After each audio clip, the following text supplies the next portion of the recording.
پڑی تھی، میں اس جگہ کو چومنا چاہتا ہوں، میں اس جگہ کو سینے سے لگانا چاہتا ہوں، میں اس جگہ نماز پڑھنا چاہتا ہوں کہ جو آج لوگ دعویٰ کرتے ہیں کہ حضرت امیر معاویہ فلاں ہے، حضرت امیر معاویہ کی زبان ایسی ہے۔ میں نے کہا تیری زبان گندی ہے، تیرے خون میں گندگی ہے، جتنا پاک معاویہ ہے آج کے دور میں اس جیسا پاک کوئی شخص ہو ہی نہیں سکتا۔ یہ حضرت امیر معاویہ رضی اللہ تعالی عنہ کی شان ہے۔ سامعین کرام، اب جو لوگ حضرت امیر معاویہ رضی اللہ تعالیٰ عنہ کے خلاف گالیاں بکتے ہیں، ان کے لیے ایک عبرت نشان حدیث کہ سرکار صلی اللہ علیہ وآلہ وسلم خود فرماتے ہیں، مسند الفردوس کی یہ حدیث ہے اور انس بن مالک رضی اللہ تعالیٰ عنہ اس کے راوی ہیں۔ سرکار صلی اللہ علیہ وآلہ وسلم نے ارشاد فرمایا، اور کمال کی بات یہ ہے کہ یہ علم غیب پر بھی دلیل ہے، سرکار 1400 سال پہلے مدینہ منورہ میں تشریف فرما ہو کر قیامت کے احوال بتا رہے ہیں، اور یہ اس بات پر دلیل ہے کہ میرے پیارے نبی، میرے لجپال آقا علم غیب کو بھی جانتے ہیں، اللہ کی طرف سے عطا کیا ہوا علم غیب پر بھی عبور رکھتے ہیں۔ یہ میرے لجپال نبی صلی اللہ علیہ وسلم کی شان ہے۔ سرکار صلی اللہ علیہ وآلہ وسلم نے ارشاد فرمایا کہ اے صحابہ کرام، جب قیامت قائم ہو جائے گی، قیامت قائم ہوئے 70 اور ایک روایت کے مطابق 80 سال گزر جائیں گے،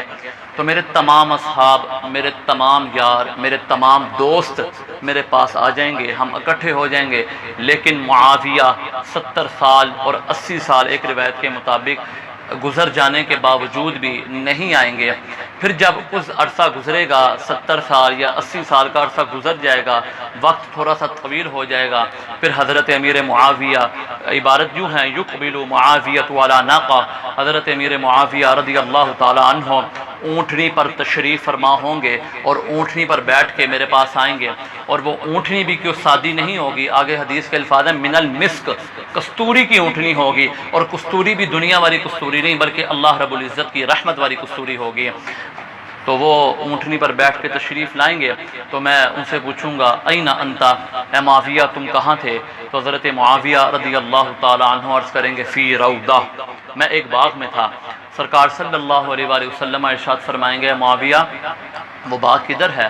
فرمائیں گے تحت عرشی ربی، وہ میرے رب کے عرش کے نیچے ہے۔ حضرت معاویہ رضی اللہ تعالیٰ، اور کمال کی بات آپ نقطہ بار بار ذہن میں رکھیں کہ یہ تمام کا تمام کلام سرکار 1400 سال پہلے مدینہ شریف میں تشریف فرما ہو کر ارشاد فرما رہے ہیں، اور آج کے کچھ لوگ کہیں گے کہ کس طرح ہو سکتا ہے؟ اگر سرکار علم غیب جانتے ہوتے تو اس وقت حضرت امیر معاویہ کے تمام احوال سے واقف ہوتے۔ میں نے کہا تیری عقل پہ پردے پڑ گئے ہیں کہ جو نبی دنیا میں بیٹھ کے قیامت کے احوال بتا رہا ہے، تو اس کا مطلب یہ ہے کہ یہ ایک آزمائش ہے، اور یہ اللہ رب العزت کا دستور ہے، یہ خدا بندی کا طریقہ کار ہے۔ سامعین کرام، حضرت امیر معاویہ رضی اللہ تعالیٰ عنہ سرکار صلی اللہ علیہ وآلہ وسلم کی بارگاہ میں عرض کریں گے، اے اللہ کے رسول،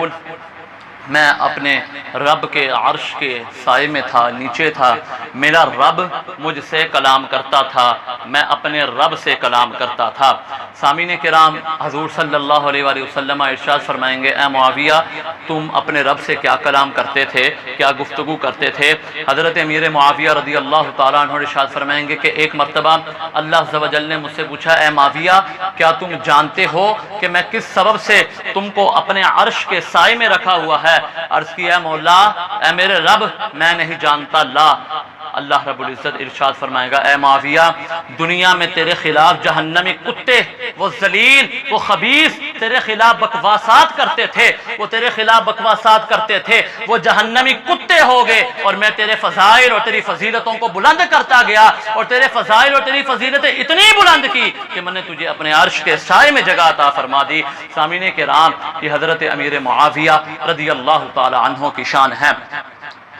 اب ہمارے اسلاف کا اس میں کیا کردار ہے؟ اب بعض لوگوں کا دعویٰ یہ ہے کہ حضرت عبداللہ بن عزیز رضی اللہ تعالیٰ عنہ جو خلیفۃ المسلمین ہیں، کہتے ہیں کہ آپ کے دور میں حضرت عمر فاروق والا اسلام واپس آ گیا،